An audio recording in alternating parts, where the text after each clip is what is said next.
ప్రియమైన దేవుని సంఘము, ఈ లాక్డౌన్ బట్టి మనం ఎవరిళ్ళ దగ్గర వాళ్ళే ఉండి ఈ ఆన్లైన్లో ఫేస్బుక్ లైవ్లో ఆరాధన చేసుకుంటూ ఉన్నాం.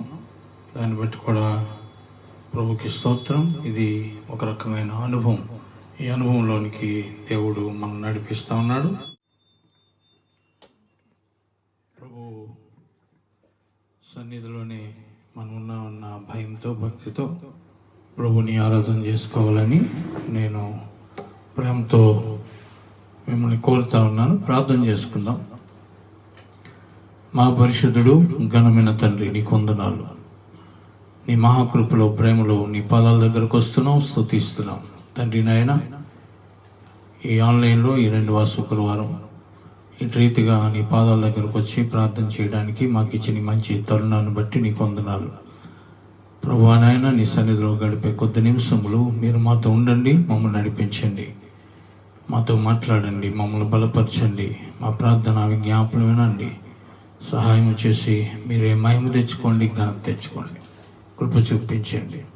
ఈ యొక్క ప్రార్థన కూడికకు అంతటికు మీరే అధ్యక్షుడిగా, అధిపతిగా, కాపరిగా, నాయకుడిగా, బోధకుడిగా ఉండి నడిపించమని, సంఘమంతటికి దీవెనకరంగా జరిగించమని, మహిమ తెచ్చుకోమని యేసు నామములోనే ప్రార్థిస్తున్నాము తండ్రి. Amen, amen. Praise the Lord. మనము ఒక పాట పాడుకుందాం. నా తలంపంతా నీవే యేసయ్యా అనే పాట కలిసి పాడుకుందాం. ప్రభు మన యొక్క ప్రార్థన విజ్ఞాపనలు వినడానికి ఆయన సిద్ధంగా ఉన్నాడు కనుక మనము పాట పాడుకుందాం. మనందరికీ తెలిసిన పాట, నా తలంపంతా నీవే యేసయ్యా అనే పాట పాడుకుందాం. నా తలంపంతా నీవే యేసయ్యా, నీ కోరేదంతా నీ తోడే గదయ్యా. ఉప్పొంగుతుంది నాలో నీ ప్రేమ, నీ సేవాయే నా భాగ్యం యేసయ్యా. ఉప్పొంగుతుంది నాలో నీ ప్రేమ, నీ సేవాయే నా భాగ్యం యేసయ్యా. నా తలంపంతా నీవే యేసయ్యా, నిన్ను ఎరుగక నశించిపోతున్న ఆత్మల భారం నాలో రగిలే. నిన్ను ఎరుగక నశించిపోతున్న ఆత్మల భారం నాలో రగిలే. నీకై నేను ముందుకు సాగెదా, నీకై నేను ముందుకు సాగెదా. నా తలంపంతా నీవే యేసయ్యా, నే కోరేదంతా నీ తోడే గదయ్యా. ఉప్పొంగుతుంది నాలో నీ ప్రేమ, నీ సేవాయే నా భాగ్యం యేసయ్యా. ఉప్పొంగుతుంది నాలో నీ ప్రేమ, నీ సేవాయే నా భాగ్యం యేసయ్యా. నా తలంపంతా నీవే యేసయ్యా, రగిలిపోతుంది నా ప్రియ భారతం. శాంతి సమాధానం దయచేయుమయా.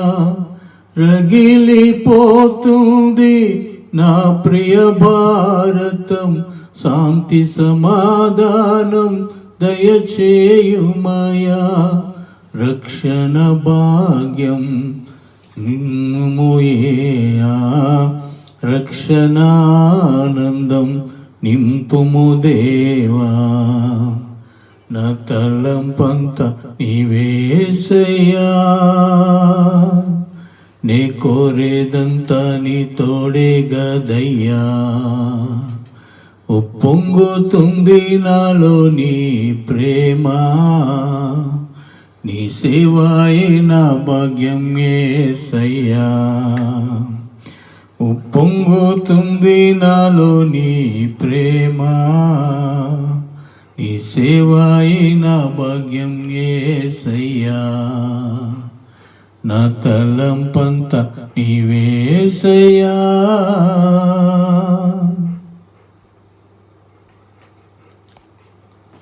మంచిది. కొద్ది నిమిషాలు దేవుని వాక్యాన్ని మనం ధ్యానం చేసుకుందాం. యోనా గ్రంథంలో 3వ అధ్యాయము 10వ వచనములో ఒక చక్కని మాట రాయబడి ఉంది. మనం చదువుకుందాం, తర్వాత వాక్యాన్ని ధ్యానం చేసుకుందాం.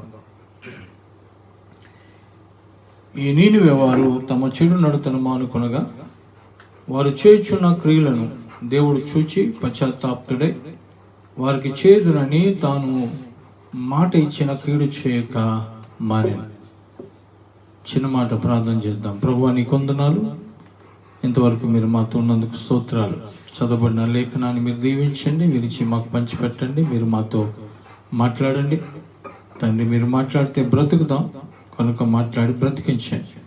నిష్ప్రయోజకుడిని నన్ను కేవలం నీ నోటి పూరగా మార్చుకొని మీరే మాట్లాడుకొని మహిమ తెచ్చుకోమని పరిశుద్ధాత్మ దేవుడా సహాయం చేయమని నీ నామాన్ని బహుగా ఇచ్చిస్తూ నీ పాదాల మట్టుకు తగ్గించుకుంటూ యేసయ్య నామములో ప్రార్థిస్తున్నాము తండ్రి, ఆమేన్. ప్రియులారా, చాలా భయంకరమైనటువంటి శోధన సమయంలో మనం ఇక్కడ ఉన్నాం. లోకమంతా భయంకరమైన పరిస్థితులు ఉంది. ముఖ్యంగా మన దేశం చాలా రకాలైనటువంటి ఇబ్బందులు ఉంది. వ్యాధులతో తెగులతో నింపబడి ఉంది. ఎక్కడ చూసినా వేదనే, దుఃఖమే, ఎక్కడ చూసినా భయంకరమైన పరిస్థితులు మనకు కనబడుతూనే ఉన్నాయి. కనుక ఒకసారి మనము జ్ఞాపకం చేసుకుంటూ ప్రస్తుత పరిస్థితుల్లో దేవుడి యొక్క కార్యాలు జరిగేటట్టుగా మనము ప్రార్థన చేయవలసిన వారమే ఉన్నాం. కనుక మనం ఒక్క నిమిషం ఆలోచన చేద్దాం. ప్రస్తుత పరిస్థితుల్లో చాలామంది ఏం చెప్తున్నారంటే ఇది ఇంకా చాలా పీక్ స్టేజ్కి వెళ్తుందని, చాలామంది చనిపోతారని, ఒకవేళ థర్డ్ వేవ్ వస్తే రోజుకి 50,000 మంది భారతదేశంలో చనిపోతారని చాలామంది చెప్తా ఉన్నారు. చాలామంది దర్శనాలు చూస్తూ ఉన్నారు. చాలామంది పరిస్థితులను బట్టి భయాందోళనకు గురి అవుతూ ఉన్నారు. కొంతమంది అయితే దర్శనాలు చూసి చెప్తా ఉన్నారు ఏంటంటే థర్డ్ వేవ్లో చిన్నపిల్లలు చనిపోతారని, ఏవో రకరకాలైనటువంటి గెద్దలు, రాబందులు వచ్చి కోడి పిల్లలు ఎత్తుకెళ్ళిపోయినట్లుగా చిన్నపిల్లల ప్రాణాలు ఎత్తుకెళ్ళిపోతారని చెప్తా ఉన్నారు. చాలా భయం కలిగించే సంఘటనలు ఇవన్నీ కూడా రానున్న దినాలు మంచిగా ఉండవు అని చెప్తా ఉన్నారు. కానీ మనకి దేవుడిచ్చినటువంటి ఈ జీవ గ్రంథంలో దేవుడు నిజంగా కీడు చేయాలనుకున్నా, ఒకవేళ హాని చేయాలనుకున్నా, మన పాపాలను బట్టి లేక ఆ దేశంలో జరుగుతున్నటువంటి దేవునికి వ్యతిరేకమైన, దేవుని చిత్తానికి వ్యతిరేకమైన కార్యాలు జరిగినప్పుడు, ఒకవేళ దేవుడు శిక్షించాలనుకున్నా, తెగుళ్ళు పంపించాలనుకున్నా, నాశనం చేయాలనుకున్నా, భక్తులు చేసినటువంటి ప్రార్థనలు బట్టి దేవుడు కొన్నిసార్లు పశ్చాత్తాపడి తను చేయదని అనుకున్న కీడు చేయక మానినట్టుగా మనకి బైబిల్ చెప్తా ఉంది. మనం ఆలోచన చేస్తే మన దేవుడు మారని దేవుడు, మార్పు లేని దేవుడు. మనకి దేవుడిచ్చినటువంటి జీవ గ్రంథం, ఈ గ్రంథంలో ఉన్నటువంటి వాగ్దానాలు, మాటలు, భూమి ఆకాశములు గతించిపోయినా నా మాటల్లో సున్నా పొల్లు తప్పిపోదని దేవుడు వాగ్దానం చేశాడు. కనుక ఈ వాగ్దానాలు మనకున్నాయి. కనుక ఈ వాగ్దానాలను బట్టి మనము ధైర్యము గలవారమై, నిబ్బరము గలవారమై దేవుని కొరకు బ్రతకవలసిన వారమై ఉన్నాం. మనం చదువుకున్న లేఖన భాగంలో మనం చూస్తే దేవుడు 1వ అధ్యాయము 2వ వచనములో యోనాతో చెప్తా ఉన్నాడు. ఏమనంటే, నీనివే పట్టణస్థుల దోషము నా దృష్టికి ఘోరమాయను. నీనివే పట్టణంలో ఆ పట్టణస్థుల యొక్క దోషమట దేవుని దృష్టికి ఘోరమైందట. అంటే అంత ఘోరమైన పాపాలు వారు చేస్తూ ఉన్నారు, అంత ఘోరంగా వారు ప్రవర్తిస్తూ ఉన్నారు. చాలా చెడు కార్యాలు చేస్తూ ఉన్నారు, దేవునికి వ్యతిరేకమైన కార్యాలు చేస్తూ ఉన్నారు, దేవుని చాలా ఆయాసపరిచారు, చాలా బాధపరిచారు. కనుక దేవుడు ఏం చెప్తున్నాడంటే, నీవు లేచి నీనివే మహాపట్టణమునకు పోయి దానికి దుర్గతి కలుగునని ప్రకటించు. ఆ నీనివే పట్టణానికి వెళ్ళి వారి యొక్క ఘోరమైన తప్పిదాలను బట్టి దానికి ఘోరమైన దుర్గతి పడుతుంది, ఆ దేశమంతా పాడైపోద్ది, నాశనం అయిపోద్ది, దేవుని అగ్ని వచ్చి కాల్చేస్తుందని చెప్పు అని దేవుడు చెప్తా ఉన్నాడు. దానికి చాలా దుర్గతి పడుతుందని చెప్పు అని చెప్పాడు. దేవుని ఉగ్రత ఎందుకు ఆ దేశం మీదకి వస్తుందంటే, ఆ పట్టణం మీదకి వస్తుందంటే, వారు చాలా ఘోరమైన దోషములు చేశారని చెప్తా ఉంది దేవుని వాక్యం. కనుక మధ్యలో యోనా పారిపోయాడు. దేవుని యొక్క ఆ మాటకు అవిధేయుడై పారిపోయాడా, లేక ఎందుకు పారిపోయాడని మనం ఆలోచన చేస్తే, అక్కడ ఆయన చెప్తాడు. యోనా 4వ అధ్యాయం మొదటి వచనంలో, నేను నా దేశమందుండగా ఇట్లు జరుగునని నేను అనుకుంటుని కదా, అందువల్లనే నీవు కటాక్షము, జాలి, బహుశాంతము, అత్యంత కృపయు గల దేవుడివై ఉండి పశ్చాత్తాపడి కీడు చేయక మానుదువని నేను తెలుసుకొని దానికి ముందుగానే తర్షీషునకు పారిపోతిని అంటాడు. దేవుడు చాలా ప్రేమ గలవాడు, కరుణ గలవాడు. కనుక దేవుడు ఒకవేళ పశ్చాత్తాపడి వారికి చేదునన్న కీడు చేయడం మానేస్తాడని, ఒకవేళ నేను చెప్పిన మాట ఒట్టిదైపోద్దని, అందుకే ఈ యోనా పారిపోయినట్టుగా మనం చూస్తాం. అంతేకాదు కానీ అంత దుర్మార్గులైన నీనివే ప్రజలకు స్వార్థ ప్రకటించడం కూడా యోనాకి ఇష్టం లేదేమో, అందుకే యోనా పారిపోయాడు. కాబట్టి యోనాకు దేవుడు రెండవసారి ప్రత్యక్షమై ఆయన్ని సముద్రంలో ఆ యొక్క మత్స్యం యొక్క కడుపులోంచి బయటకు తీసుకొచ్చిన తర్వాత రెండవ మారు యోనాకు ప్రత్యక్షమై, నీవు పోయి నేను నీకు తెలియజేయ సమాచారం దానికి ప్రకటన చేయి అన్నాడు. కాబట్టి యోనా ఈసారి నీనివే పట్టణానికి పోయి ఒక దిన ప్రయాణం అంత దూరము సంచరించచ్చు. ఇక 40 దినములకు నీనివే పట్టణము నాశనమగునని ప్రకటన చేయగా, ఇంకా 40 రోజుల్లో నీనివే పట్టణము నాశనం అయిపోద్దని యోనా ప్రకటన చేసినప్పుడు ఏమండి, నీనివే పట్టణం వారు దేవుని యందు విశ్వాసం ఉంచి ఉపవాస దినము చాటించి గనులేమి అల్పులేమి అందరూ గోనె పట్ట కట్టుకున్నారు.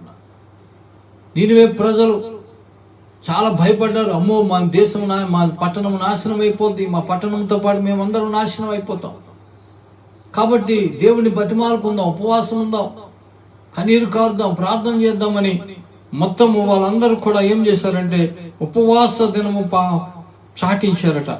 గనులేమి అల్పులేమి అందరూ గోని పట్ట కట్టుకున్నారు. డబ్బులు ఉన్న వాళ్ళు, డబ్బులు లేని వాళ్ళని లేక, ఈ కులం ఆ కులం అని లేక, పెద్ద చిన్న లేక అందరూ గోని పట్ట కట్టుకున్నారట. ఈ సంగతి రాజునకు తెలిసినప్పుడు ఏమండి, ఆయన కూడా తన సింహాసనం మీద నుండి దిగి తన రాజవస్త్రములు తీసివేసి గోని పట్ట కట్టుకుని బూడిదలో కూర్చుండేను. రాజుగారు కూడా రాజమందిరంలోంచి బయటకు వచ్చేసాడు, సింహాసనం దిగిపోయాడు, రాజవస్త్రాలు తీసేశాడు. ఆయన కూడా గోని పట్ట కట్టుకున్నాడు.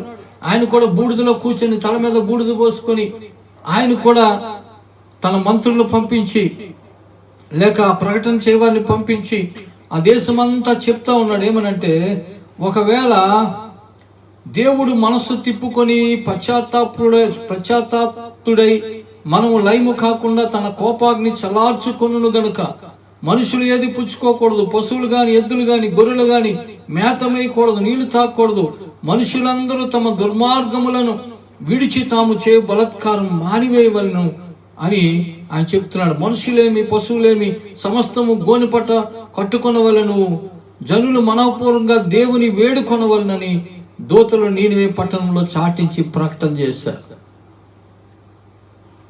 అందరూ దుర్మార్గాన్ని విడిచిపెట్టేయాలి, చెడు పనులని మానేయాలి, అందరూ మనస్ఫూర్తిగా దేవుణ్ణి వేడుకోవాలని రాజుగారు ప్రకటన చేయించినప్పుడు నీనివే వారు తమ చెడు నడతను మానుకొనగా వారు చేయుచున్న క్రియలను దేవుడు చూచి పశ్చాత్తాప్తుడై వారికి చేదునని తాను మాట ఇచ్చిన కీడు చేయక మానెను.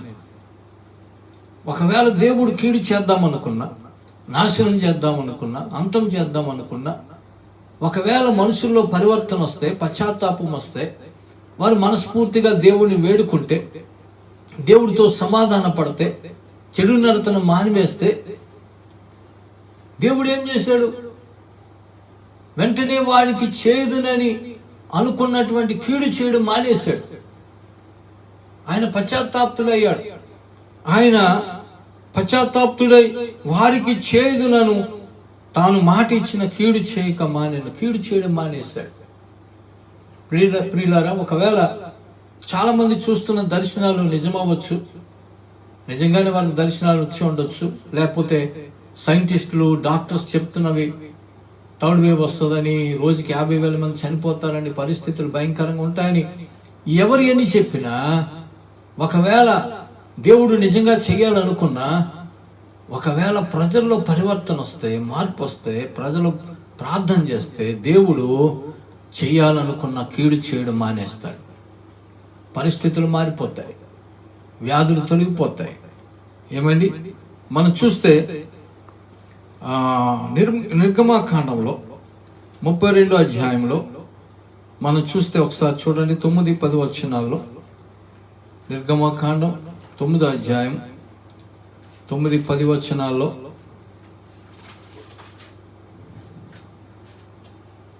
చూడండి.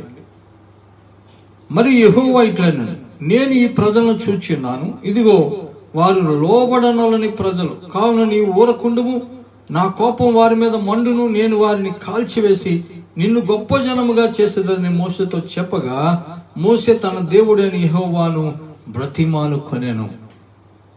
దేవుడు మోషేను పర్వతం మీదకి పిలిచినప్పుడు, మోషే పర్వతం మీద చాలా దినాలు ఉండిపోయినప్పుడు, ఇశ్రాయేలు ప్రజలకు నడిపించే నాయకుడు లేక, ఎవరికి ఇష్టం వచ్చినట్టుగా వారు ప్రవర్తిస్తూ, ఎవరికి నచ్చినట్టుగా వారు ప్రవర్తిస్తూ, వారు తమ కొరకు ఒక దూడను చేసుకొని ఐగుప్తులోంచి మనల్ని విడిపించిన దేవుడు ఇదే, యెహోవా దేవుడు ఇదే అని ఆ యొక్క దూడను మొక్కినప్పుడు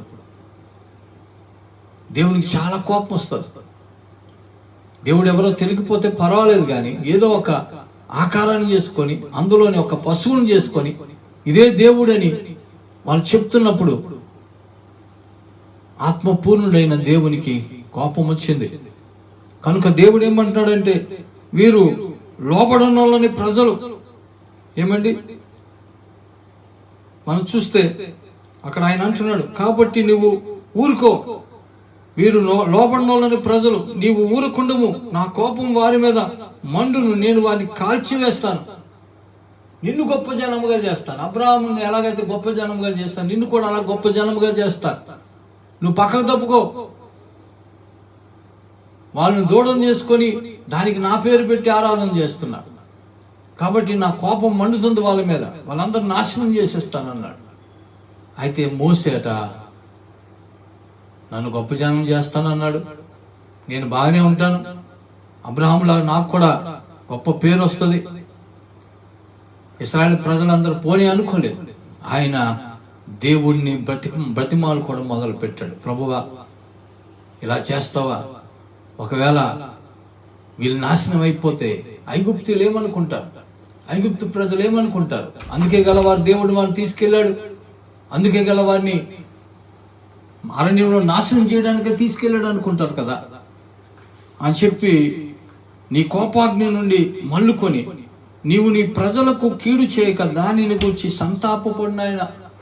నీ ప్రజల ప్రభావ, వాళ్ళు కీడు చేయదు నాయన, నీ పిలుచుకున్నవారు ప్రభా, నీ ప్రజల ప్రభా అని చెప్తా ఉన్నాడు. ఇంకా ఏమంటున్నాడు, నీ సేవకులైన అబ్రాహాము, ఇస్సాకు, ఇశ్రాయేలు జ్ఞాపకం చేసుకో, నీవు వారితో ఆకాశ నక్షత్రముల వలె నీ సంతానం అభివృద్ధి చేసి నేను చెప్పిన ఈ సమస్త భూమిని నీ సంతానానికి ఇస్తానన్నావు కదా, వారు నిరంతరం దానికి హక్కుదారులు అవుతారని వారితో నీ తోడని ప్రమాణం చేసి చెప్పిదివి కదా అంటున్నాడు. నువ్వు ప్రమాణం చేసావు కదా ప్రభా, వాళ్ళకి ఈ దేశాన్ని ఇస్తానన్నావు కదా ప్రభా, నీ ప్రజల ప్రభా, వాళ్ళ మీద నీ కోపం పెట్టిన ఆయన, వాళ్ళని క్షమించిన ఆయన, ఒకసారి నీ పితరులతో చేసిన నిబంధనలు జ్ఞాపకం చేసుకున్న ఆయన అని చెప్పినప్పుడు అక్కడ రాయబడిన మాట 14వ వచనంలో, అంతటా యెహోవా తన ప్రజలకు చేసేదనని చెప్పిన కీడును గూర్చి సంతాపపడెను. వీళ్ళు నాశనం చేస్తాను, కాల్చేస్తానన్న దేవుడు మోసే బతిమాలుకున్నప్పుడు, ప్రార్థన చేసినప్పుడు ఏం జరిగిందో తెలుసా? ఆయన తన ప్రజలకు చేసేదనని చెప్పిన కీడును గూర్చి సంతాపపడ్డాడు. ఆయన సంతాపపడ్డాడు, బాధపడ్డాడు. అయ్యో నా ప్రజలే కదా, క్షమించేద్దాం అనుకున్నాడు. మనం ఈ మాటలు బట్టి మనం అర్థం చేసుకోవాల్సిన విషయం ఏంటంటే, ఒకవేళ దేవుడు కీడు చేయాలనుకున్నా మోసే లాంటి బ్రతిమాలుకునే వారు ఉంటే,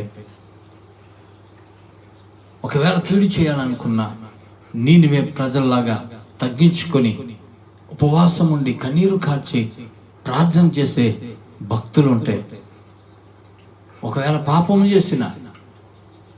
చేసిన వారైనా పశ్చాత్తాపడి ప్రభు పాదాలు పట్టుకొని పాపాలు ఒప్పుకొని ప్రభువా మమ్మల్ని క్షమించమని బ్రతిమాలే ప్రజలు ఉంటే దేవుడు సంతాపడతాడు, పశ్చాత్తాపడతాడు, చేస్తానన్న కీడు చేయకుండా మానేస్తాడు అని మనకి ఈ మాటలను బట్టి అర్థమవుతా ఉంది.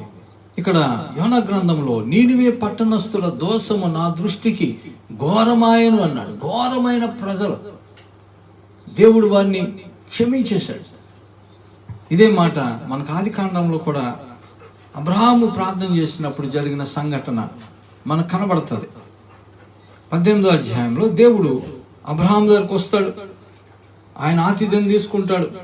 తిరిగి వెళ్ళిపోతున్నప్పుడు దేవుడు అబ్రహాంకు నేను చేసేది దాస్తానా అని చెప్పి 20వ వచనములో అంటాడు, యెహోవా సొదొమ గొమొర్రాలను గూర్చిన మొర గొప్పది గనుక, వాటి పాపము బహు భారమైనది గనుక నేను దిగిపోయి నా యొద్దకు వచ్చిన ఆ మొర చొప్పుననే వారు సంపూర్ణముగా చేసిరో లేదో చూచెదనని, చేయని ఎడల నేను తెలుసుకుందునని అబ్రహాంతో చెప్తా ఉన్నా. అలాగే నీనివే ప్రజల పాపాలు ఎంత ఘోరమైనవో, అలాగే సొదొమ గొమొర్రాల యొక్క పాపములు కూడా చాలా ఘోరమైనగా మనకు కనబడతా ఉన్నాయి. ఏమండి, ఆయన అంటున్నాడు సొదొమ గొమొర్రాలను గూర్చిన మొర గొప్పది గనుక. అంటే ఆ సొదొమ గొమొర్రాల గురించి చాలా మంది మొరపెడుతున్నారు. ఏమని మొరపెడుతున్నారు? ప్రభువా, ఈ పట్టణస్థులు చాలా భయంకరమైన దుర్మార్గులు, దుష్టులు, చాలా నాశనాలు చేస్తున్నారు, చాలా పాపాలు చేస్తున్నారు. అది ఆ ఊర్లోకి ఎవరు వెళ్ళిన వారిని పట్టుకొని పాడు చేస్తూ ఉన్నారు, దుర్మార్గులు ప్రభు అని చెప్తా ఉన్నారు, మొరపెడుతున్నారు. ఆ సొదొమ గొమొర్రాలను బట్టి ఎంతమంది అయితే నాశనం అయిపోయారో, కీడు అనుభవించారో, నష్టం అనుభవించారో, వాళ్ళని బట్టి ఎవరైతే బాధపడ్డారో వాళ్ళందరూ కూడా ఏమని చెప్తున్నారంటే, ఆ సొదొమ గొమొర్రాలను నాశనం చేసే ప్రభు అని మొరపెడతా ఉన్నారు.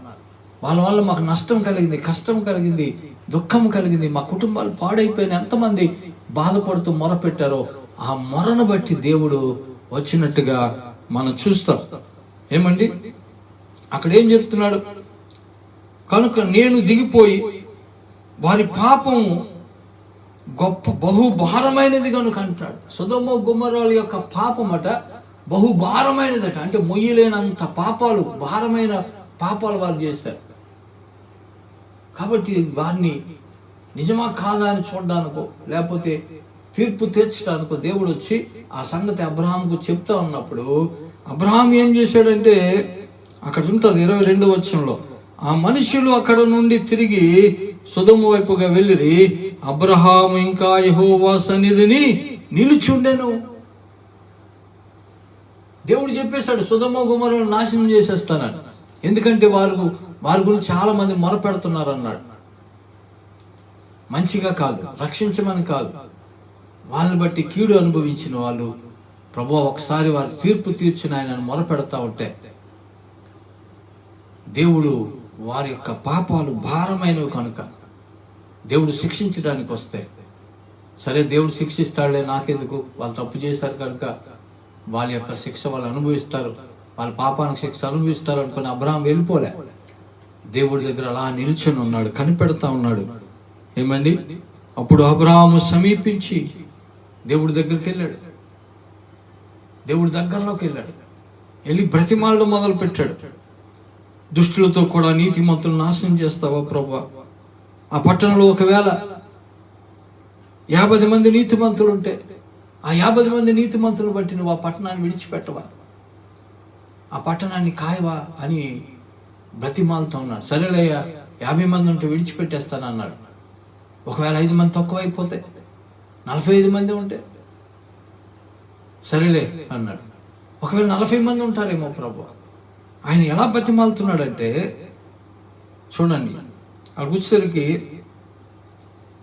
27వ వచనం అంటాడు, అందుకు అబ్రాహాము, ఇదిగో ధూళియు బూడిదనై ఉన్న నేను ప్రభువుతో మాట్లాడ తెగించుచున్నాను. ప్రభు, అసలు నీతో మాట్లాడక నాకు అర్హత ఏముందని ఆయన?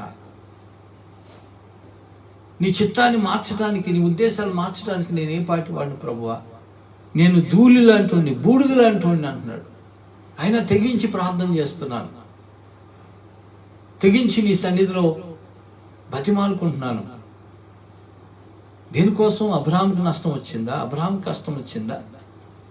ఒకవేళ అబ్రాహాం బంధువు అక్కడ ఉంటే, ప్రభువా నా అన్న కొడుకు తమ్ముడు కొడుకు అక్కడ ఉన్నాడు, ఆ లోతుని ఆయన కుటుంబాన్ని మాత్రం తప్పించి ప్రభు అని అడిగుందుడు. కానీ ఆ సొదొమ గొమొర్రా పట్టణస్థులు దుర్మార్గులైన దుష్టులైన వారు నాశనం అయిపోవడం దేవుడికి ఇష్టం లేదు. అలాగే అబ్రాహాముకు కూడా ఇష్టం లేదు. అందుకే అబ్రాహాము దగ్గరికి వచ్చాడు. అబ్రాహాము దగ్గర దేవుడు ఇవన్నీ చెప్తున్నాడు. ఎందుకంటే అబ్రాహాము ప్రార్థన చేస్తాడని దేవుడికి తెలుసు. ఈ లోకంలో భయంకరమైన పరిస్థితులు దేవుడు నీకు నాకు చూపిస్తున్నాడంటే దేవుడు మనలను ఈ వాక్కు ద్వారా ప్రేరేపిస్తున్నాడు. ఏంటంటే అబ్రహాం ఎలాగైతే ఊరుకోలేకపోయాడో, ప్రార్థించకుండా ఉండలేకపోయాడో, ప్రస్తుత పరిస్థితుల్లో నువ్వు బాగానే ఉండొచ్చు, నీ కుటుంబం బాగానే ఉండొచ్చు, అయినా నువ్వు భారంతో ప్రార్థన చేయాలని దేవుడు మనను ప్రేరేపిస్తూ ఉన్నాడు. చివరికి అబ్రహాం చాలా బతిమాలి 10 మంది వరకు తీసుకొచ్చాడు. అయితే అబ్రహాం ఇంకా బతిమాలును, ప్రభు ఒకవేళ 5 ఉంటారేమో, ఒకవేళ 3 ఉంటారేమో, ఒకవేళ ఒకడే ఉంటాడేమో అనును. కానీ అక్కడ చివరి వచనంలో 33వ వచనం ఏముందంటే, యెహోవా అబ్రహాముతో మాట్లాడుట చాలించి వెళ్ళిపోయాను, అబ్రహాము తన ఇంటికి తిరిగి వెళ్ళాను. అబ్రహాం ఇంకా బతిమాలేస్తున్నాడు కనుక దేవుడట అబ్రహాముతో మాట్లాడడం చాలించి దేవుడు వెళ్ళిపోయాడు. ముందు అబ్రహాం ఆగిపోలే, అబ్రహాం ప్రార్థన చేయడం మానేలే. దేవుడు అబ్రహాముని విడిచి వెళ్ళిపోయాడు కనుక అబ్రహాం అప్పుడు తన ఇంటికి వెళ్ళిపోయాడు. అయితే అబ్రహాము ఇంటికి వెళ్లకుండా ఇంకా బ్రతిమాలు ఉన్నాయేమో, ఇంకా దేవుని తిరిగి పిలుచున్నేమో. కానీ అబ్రహాం ఏమనుకుంటాడంటే, ఒకవేళ లోతు నీతిమంతుడు కదా, ఆయన భార్య నీతిమంతురాలు కదా, వారికి దేవుడు తెలుసు కదా, వాళ్ళిద్దరు కుమార్తెలు దేవుడు తెలుసు కదా, నా దగ్గర ఎంతమంది పనులు ఉన్నారో లోతు దగ్గర కూడా అంతమంది పనులు ఉన్నారు కదా, నేను నా దాసులందరికీ సున్నతి చేయించినట్లు, నా బిడ్డలతో నాతో కలిపి సున్నతి చేయించినట్లు ఆయన కూడా తన పనివారినైనా కనీసం దేవుళ్ళలోకి నడిపించి ఉంటాడు కదా, దేవుడి గురించి భయభక్తులు నేర్పించి ఉంటాడు కదా, కనీసం 10 మంది ఉండరా అనుకొని ఉంటాడు. అదే అబ్రహాము కుటుంబంలో లెక్కేస్తే అబ్రహాం దగ్గర ఉన్న పని వాళ్ళందరూ, అబ్రహాము కుటుంబం అంతా దేవుని యందు నీతిమంతులుగా ఉన్నారు. అలాగ దేవుడు ఒకవేళ అలాగ అబ్రహాము అంచనా వేసి వదిలేసి ఉంటాడు కనుక అబ్రహామును బట్టి దేవుడు లోతును ఆయన కుటుంబాన్ని రక్షించాడు. కానీ సొదొమ గొమొర్రాలు నాశనం అయిపోయారు. మనం చూస్తే ఈ సొదొమ గొమొర్రాలకి గూర్చిన మొర గొప్పది, వాటి పాపము బహు భారమైనది అన్నాడు. అలాగే నీనివే ప్రజలు కూడా చాలా ఘోరమైన దుష్టత్వాలు చేశారు, కానీ వారు పశ్చాత్తాపడ్డారు కనుక దేవుడు వారిని విడిచిపెట్టేశాడు. సొదొమ గొమొర్రాలు నాశనం అయిపోయి. ఎందుకంటే లోతు కనీసం ఆ పట్టణంలో అధికారిగా ఉన్నా, ధనవంతుడిగా ఉన్నా, ఆయన ఆ పట్టణాన్ని కానీ తన బిడ్డలను కానీ భార్యని కానీ సరైన రీతిలో భయభక్తుల్లో నడిపించలేకపోయాడు. కాబట్టి దేవుడు మనతో మాట్లాడుతున్నాడు. ఏమనంటే, దేవుడు ఒకవేళ పశ్చాత్తాపడతాడేమో, సంతాపడతాడేమో, చేద్దామనుకున్న కీడును మానేస్తాడేమో. మనం బ్రతిమాలుకుంటే, మనం ప్రార్థన చేస్తే, మన పాదాలు పట్టుకుంటే, దేవుడు పాదాలు పట్టుకొని బ్రతిమాలితే, ఒక మాట మీకు చూపిస్తాను, ముగించేస్తాను నేను. ఇర్మియా గ్రంథం 18వ అధ్యాయంలో చూడండి ఒకసారి.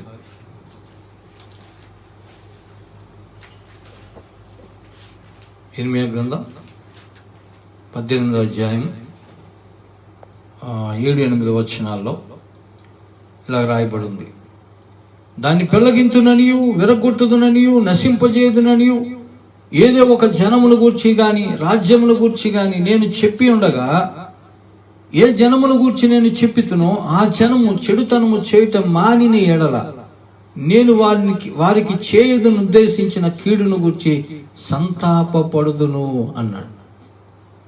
ఒకవేళ ఏదైనా ఒక జనం గురించి, లేక ఒక దేశం గురించి, ఒక పట్టణముల గురించి ఏమండి, ఒకవేళ దాన్ని విరగొడతాను, పెళ్లగిస్తాను, నశింపజేస్తాను అని ఒకవేళ దేవుడు అనినా, ఎవరికైనా దర్శనమిచ్చినా, ఈ దేశాన్ని నాశనం చేయబోతున్నానని, లేకపోతే పిల్లలను నాశనం చేయబోతున్నానని, లేకపోతే రోజుకి 50,000 మంది చనిపోతారని ఎవరేం చెప్పినా, ఒకవేళ ఆ జనము ఏమండి చెడుతనము చేయటం మాని, ఒకవేళ వారు చెడుతనం చేయడం మానేస్తాట, నేను వారికి చేయనుద్దేశించిన కీడును గూర్చి సంతాపపడుతున్నట్టు. నినివే ప్రజలు అదే చేశారు, పశ్చాత్తాపడ్డారు.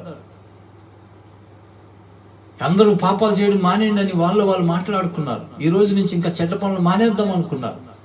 పశ్చాత్తాపంతో గోని పట్టలు కట్టుకుని రోడ్ల మీద కూర్చొని, బూడిదలో కూర్చొని, బూడిద వేసుకొని ఉపవాసం ఉండి కన్నీరు కార్చి ప్రార్థన చేస్తే దేవుడు ఆ జనమును విడిచిపెట్టేశాడు. ఏమండి, మనం చూస్తే 9వ అధ్యాయంలో ఒక వచనం ఉంది. మొదటి వచనం, ఇర్మియా గ్రంథంలో 9వ అధ్యాయం 1వ వచనంలో, నా జనులలో హతమైన వారిని గూర్చి నేను దివారాత్రము కన్నీరు విడిచినట్లు నా తల జలమయముగాను నా కన్ను కన్నీళ్ల ఊటగాను ఉండునుగాక అన్నాడు. ఇర్మియాకున్న భారం తన ప్రజల మీద, ఏమండి తన జనుల మీద ఆయన చాలా భారం ఉంది. చాలా మంది చనిపోతా ఉన్నారని, చాలా మంది కుటుంబాలు పాడైపోతా ఉన్నాయని, చిన్న భిన్నం అయిపోతా ఉన్నాయని, నా జనులో హతమైన వాటిని గూర్చి నేను దివారాత్రము కన్నీరు విడిచినట్లు అంటాడు. దేశంలో ఎంతమంది చనిపోతా ఉన్నారు. ఇంతకుముందు అయితే ఎక్కడో అలా జరిగింది, ఇక్కడ అలా జరిగింది, ఆ ఊర్లో ఎలా జరిగింది అని చెప్పుకునేవాళ్ళం. అయ్యో అలాగా అనుకునేవాళ్ళు. ఇప్పుడు మన చుట్టూనే జరుగుతున్నాయి. ఉదయం ఒక ఆయన ఏడ్చుకుంటూ చెప్తున్నాడు, మా బామ్మర్దండి చాలా మంచోడండి, మాకు చాలా సపోర్ట్ అండి, చనిపోయాడండి, వెళ్ళడానికి లేదు, చూడడానికి లేదు అని ఆయన చాలా దుఃఖంతో చెప్తున్నాడు. ఆయన ఏడడం నేను ఎప్పుడు చూడలే. ఎంతో దుఃఖం కలుగుతా ఉంది. హతమైన వారిని గూర్చి నా కన్నులు కన్నీరు ఊటగాను నా తల జలమయముగాను ఉండునుగాక అంటున్నాడు. ఎంతమంది చనిపోతున్నారు, ఎంతమంది దైవజనులు చనిపోతున్నారు, ఎంతమంది క్రైస్తవులు కూడా చనిపోతున్నారు, అన్యులు చనిపోతున్నారు, అనేక మంది మన చుట్టుపక్కల వారు, మనకు తెలిసిన వారు చనిపోతూ ఉన్నారు.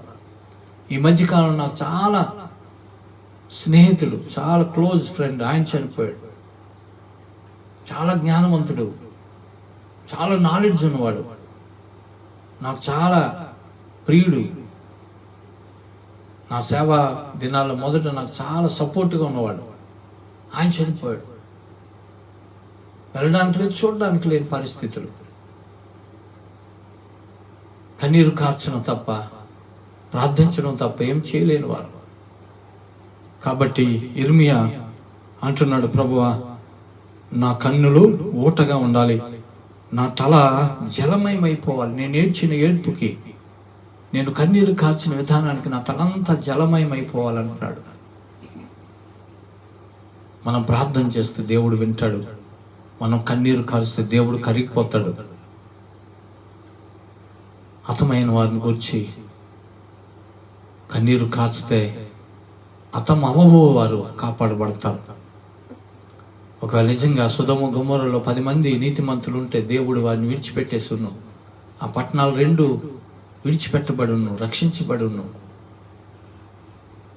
ఇంత పెద్ద పట్టణంలో, ఇంత పెద్ద దేశంలో 10 మంది నీతిమంతులు లేరా? అనేక మంది దైవజనులు కన్నీరు కారుస్తున్నారు, ప్రార్థనలు చేస్తున్నారు. జూమ్ మీటింగ్స్లో దైవజనులు అనేక మంది కూర్చొని కలుసుకుని ప్రార్థన చేస్తూ ఉన్నారు.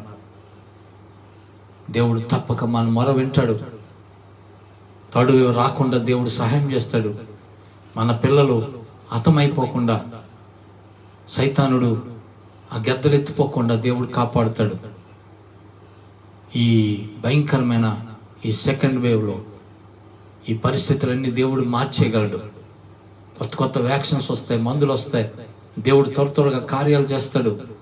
ప్రజల్లో హెడ్ ఇమ్యూనిటీ పెరిగిపోద్ది. దేవుడు పరిస్థితులన్నీ మార్చగలడు.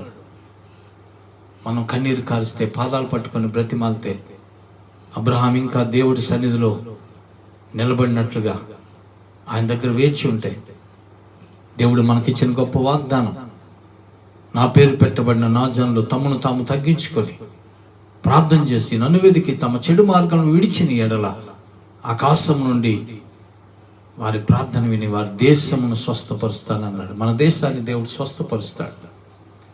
మనం ఆయన వెతికి మన చెడుతనములు విడిచిపెట్టి ప్రార్థన చేస్తే, మనం చేస్తేనే, నా పేరు పెట్టబడిన నా జనులు అన్నాడు, మనం చేస్తేనే దేవుడు వింటాడు, కార్యాలు చేస్తాడు. కనుక మనం ఈరోజే కాదు, ప్రతిరోజు అవకాశం ఉన్నప్పుడల్లా, సమయం ఉన్నప్పుడల్లా ప్రార్థన చేద్దాం, కన్నీరు కారుద్దాం. హతమైపోయిన వారి కుటుంబాల కోసం, ఎవరైతే చనిపోయారో, చాలామంది సేవకులు చనిపోయారు, వారి కుటుంబాల ఆదరణ కొరకు, వారి సేవ పాడైపోకుండా, గొర్రెలు చెదిరిపోకుండా కట్టబడ్డం కొరకు ప్రార్థన చేద్దాం. కళ్ళు మూసుకుందాం.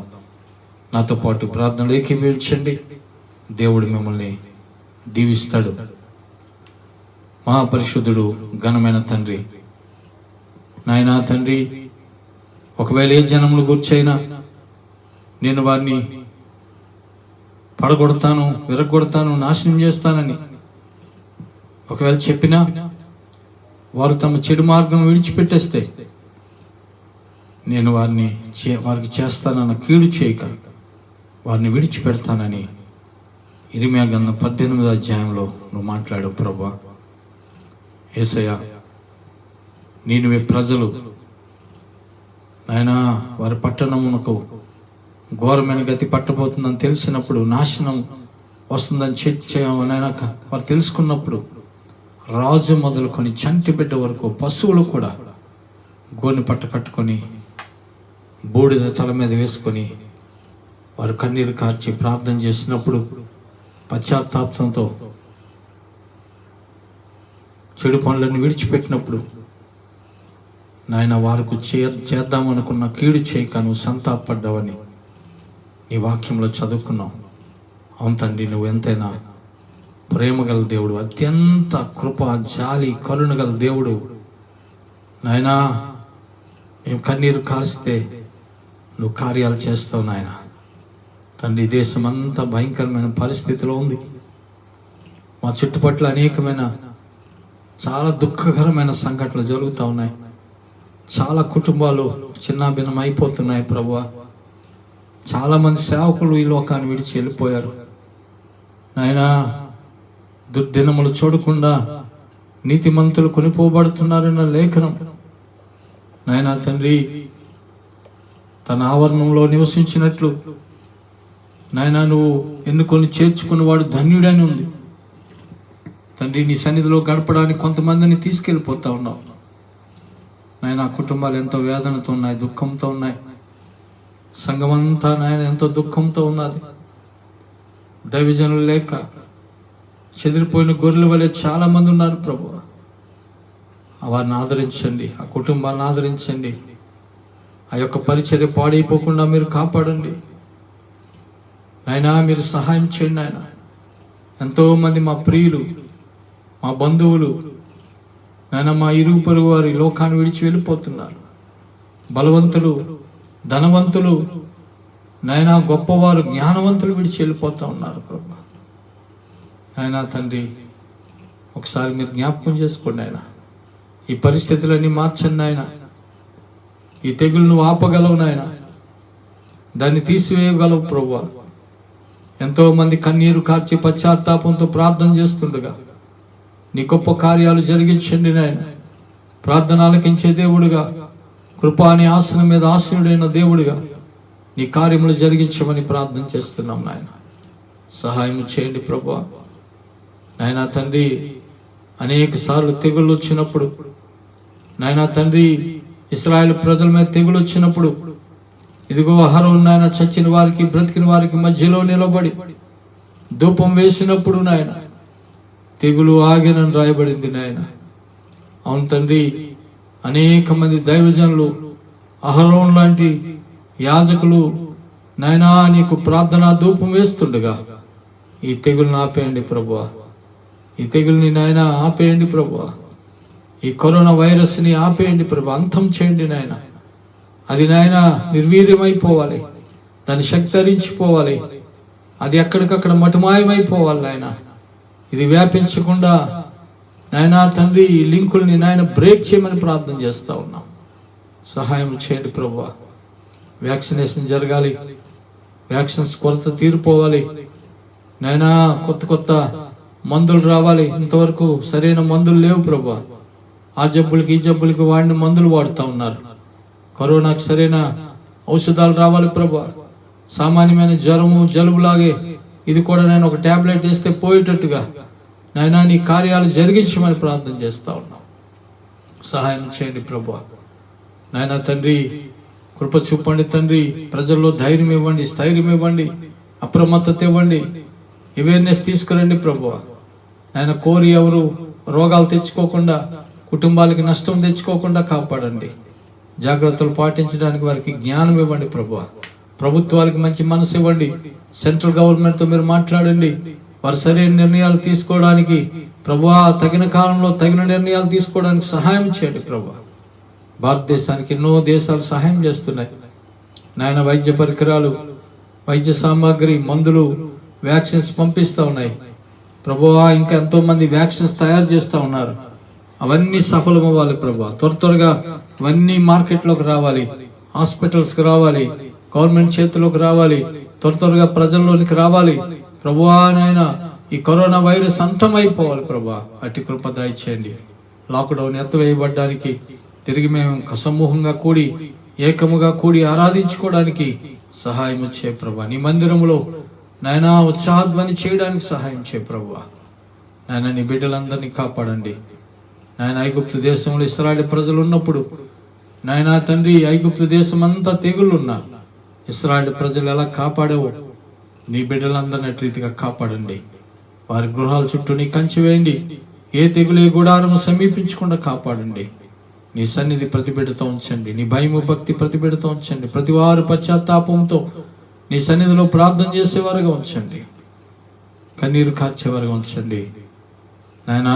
దేశంలో హతులైన వారిని గూర్చి నా తల జలమయముగాను, నా కన్నులు కన్నీటి ఊటగాను ఉండునుగా కానీ ఇర్మియా చెప్తున్నట్టు ప్రభువా, మేము కన్నీరు కార్చేటట్టుగా సహాయం చేయండి నాయన. ప్రార్థించేవారుగా మమ్మల్ని ఉంచండి. నీ సన్నిధిలో నీ బిడ్డలు జ్ఞాపకం చేసుకోండి, దేశాన్ని జ్ఞాపకం చేసుకోండి నాయనా తండ్రి. ఒకసారి కరుణించి ఐగుప్తులు ఇశ్రాయేలు మూలిగినప్పుడు, నీ తూర్పులు విడిచినప్పుడు ఎలాగైతే వచ్చి వారిని విడిపించావు నాయన.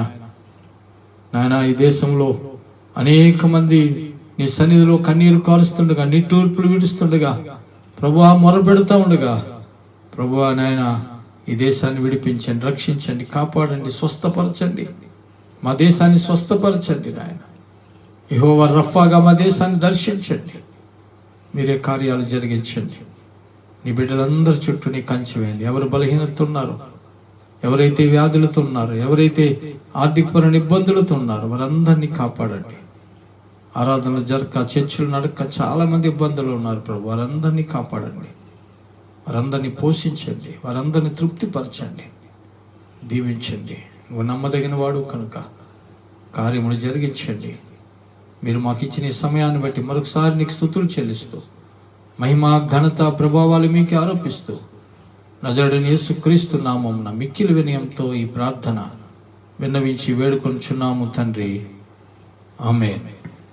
పరమ తండ్రి అయిన దేవుని ప్రేమ, ప్రభువు రక్షకుడైన యేసయ్య కృపా కటాక్షములు పరిశుద్ధాత్మల నిత్య అన్యోన్య సహవాసము, నడిపింపు, ఆదరణ ఇక్కడ చేరిన మనకందరికీ, ఈ యొక్క ఆన్లైన్లో పార్టిసిపేట్ చేస్తున్న బిడ్డలందరికీ, చూస్తున్న బిడ్డలందరికీ తోడై ఉండి, సంఘమంతటికి తోడై ఉండి సదా సర్వ సత్యములోనికి నడిపించును గాక.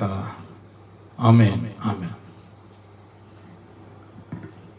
God bless you all. తిరిగి మనం ఆదివారం ఆరాధనలో కలుసుకుందాం. దేవుడు మిమ్మల్ని దీవించును గాక.